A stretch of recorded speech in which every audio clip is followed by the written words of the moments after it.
And we have returned. You're listening to CSC Talk Radio. This is Beth Ann. We're going to bring on Daniel Turner. He's with us. Hey, Daniel, how are you doing? I'm doing great, Beth Ann. Thanks for having me on. As always, happy Friday. Happy Friday. You know, it's we call it Free-for-All. Now we're calling it Fired Up Fridays because everybody seems to get fired up. I'm pretty sure you don't have any news in the energy world this week because all we've talked about is Kavanaugh and Dr. Ford and Feinstein and Crying Schumer and all this. That's all we've talked about, FBI. So nothing's happening on the energy side, is it?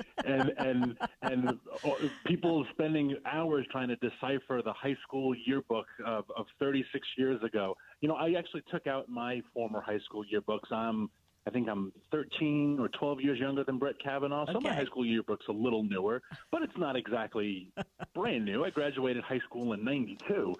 And I was looking at some of the scribblings, and I don't remember half of what it meant. I knew at the time I thought it was hysterical, but you know, this was 26 years ago, and so to add 10 years to that and say, what does this joke mean? I don't know. I don't even know who this person is anymore. So it's just a whole lot of nonsense. It's really pretty sad when it comes down to looking at people's yearbooks. So I hope the youth of today are being very careful what they put in those yearbooks.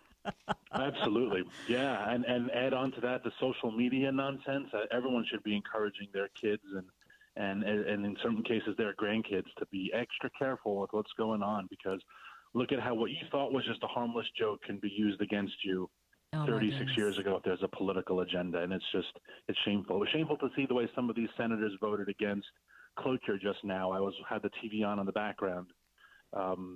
It's just shameful. Tell me what they voted on because I missed it. So cloture is just, and I'm a former Senate staffer, so I know these nerdy things, but the cloture vote is just the vote to end the debate so that you can take a formal vote. And after cloture, that's where you have 30 hours for final statements, and then there's a final vote. So they voted on cloture at 10:30, and it passed 51-49. So now they will have the final vote 30 hours later, which will be roughly 2:30, 3:30 tomorrow afternoon will be the final vote. Interesting. Yeah, Lisa Murkowski, the senator from Alaska, voted against it. Of course she did. Was disappointing. Of course she did. Rhinos. Too many rhinos out there. Yeah, I hope Alaska's listening. Me too. You know, and I hope there's a savvy and spunky and smart Alaskan out there who says, you know what, it's time for me to step up. I hope so. And I'm going to run because I hope so. I'll support that person. Absolutely. Well, I was kind of kidding about that being all, but that is pretty much all we've talked about, even here, you know. And I had said that on the air one day, and then that evening I'm watching not Sean Hannity, it was Tucker Carlson. He says, 13 days in a row now, this is all we've talked about. And I'm going, oh, yeah, it's pretty bad. And, you know. Is. And unemployment dropped to 3.7, which is amazing. We added 130,000 jobs to the payroll, which is remarkable. We have so many other stories to tell. And granted, the Kavanaugh vote in the Supreme Court is hugely important. But there are other things happening, and there are other major battles out there being waged, especially in the energy space. Yeah, I wanted to ask you about one that was brought to my attention, and that's the Proposition 112 in Colorado. And that's exactly what I wanted to talk about today. Oh, Beth Ann, we have a mind meld going. That's great.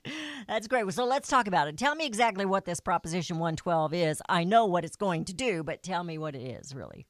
Yeah, so this is a proposal to set around what they call setbacks. So if there is a public building, a school, a hospital, or even a residence, a private building, any structure that is inhabited by people, right now you cannot drill a well for oil or gas exploration within 500 feet.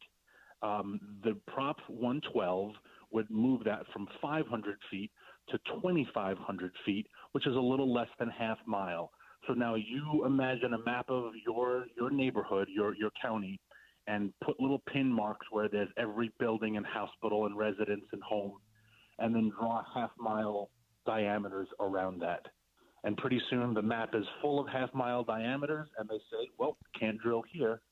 And 2,500 feet is an absurd number. It's a political number. And the reason why they came up with it is because this is the left trying to destroy the energy industry. And to tie it back to Kavanaugh, this is why the green groups have been spending millions of dollars to oppose him. Your listeners know way better than I do what the EPA tried to do to their private land, with some of the water rules that they came up with, with some of with what the agricultural regulations the Obama administration came up with.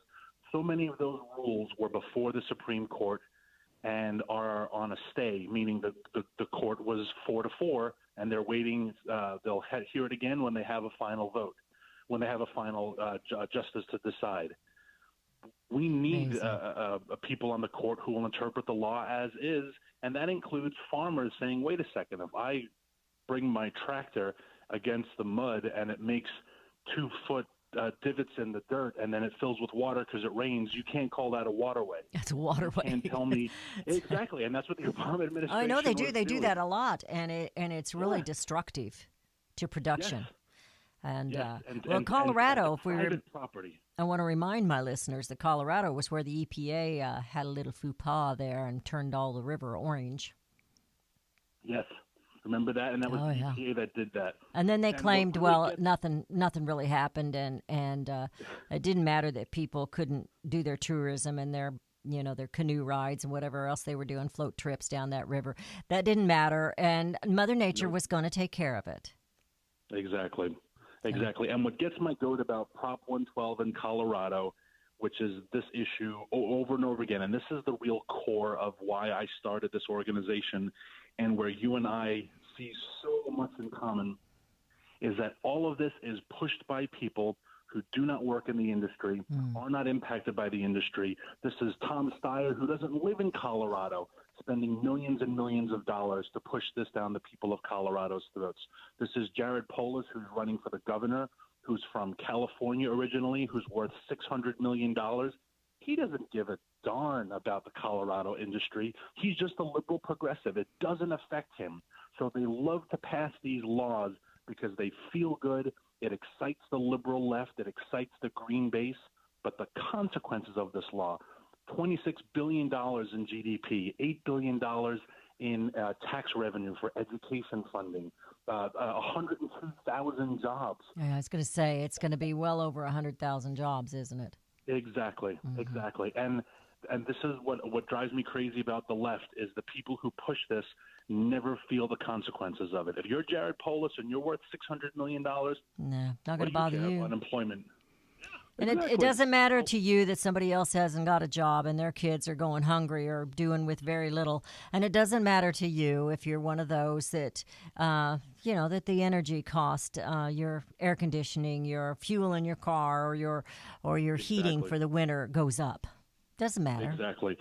No, and this is where all of us need to fight to protect the integrity of our states. And I've talked about this with you before and your listeners, is that the people who are pushing this also in Colorado are transplant Californians. Yeah, I wrote that on here. California's expensive. Yeah, so we got to move to Colorado. It's beautiful. It's cheap. They move to Colorado, and they bring their lousy ideas with them, and they scare these suburban soccer moms to say, do you know that 1,000 feet from your door there is a fracked well that's been there for maybe 70 years, and the woman says, oh, my gosh, there's a well 1,000 feet. Yes, I want that shut down.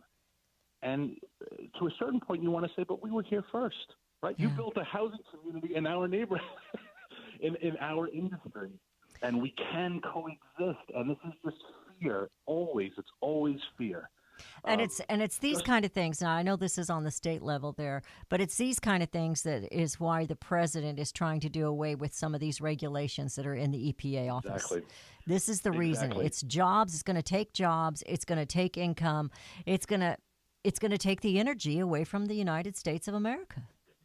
Exactly. And Mitch McConnell just said before on the Senate floor, if there was one corroborating piece of evidence, if there was one real witness to what Blasey Ford is claiming, that person's name would have been leaked right now. In a similar way, if there was one real instance of contaminated groundwater, if there was one real instance of where fracking or oil exploration actually did something, that would be all over the papers. But they can't find one, so they make it up.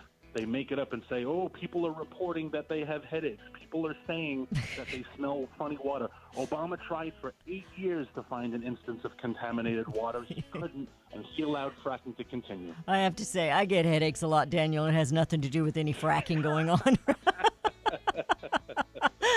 I appreciate you taking time. You're going to be with us all day, all hour, next Tuesday, and I'm excited about that. We're anxious to see you again. All right, Daniel. If you come through Missouri, that flyover state, you drop by, okay? I will be there. I'm Fired Up Friday. Fired Up Friday. Thanks, Daniel. Have a great weekend. We're heading into a break. Your calls are welcome. It is Free-for-All Friday. Somebody's going to have to pay for some of this. It's usually us. 877-895-5410, and we will be right back.